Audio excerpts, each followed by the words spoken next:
Local animal shelters have been forced to test their capacities this summer.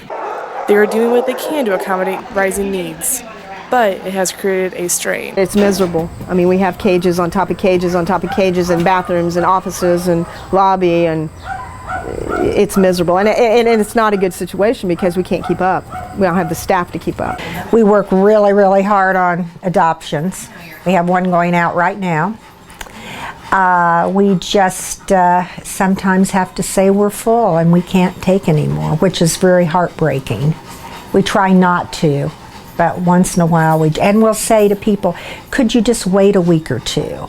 Keep calling, and when we get room, we'll take them in. And often people will do that.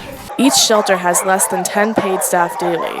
Volunteers are crucial to both shelters. I mean, if it wasn't for our volunteers, we wouldn't get nearly done what we get done. They're clean and they're loved, and our staff truly care about them. They care about each one of them. And it's not just a number. They all have a name, they all have a bed, they all have a place. And when the dogs go back at night, back into the kennel area, they always have a little biscuit on their bed waiting for them. Staff and volunteers try to give them as much time as they can and give them as much interaction as they can, but they still live in a cage most of their time. And that's not an appropriate life. Fundraising is more important than ever with the rise in animal intake. Well, I mean, there's more animals. Staff has to work harder. It costs more. Our costs are going up. Food costs, vaccination costs, medical costs. A lot of these animals are coming in poor physical condition, so we have to, out of good conscience, we have to take them to a vet. So then that costs us more money.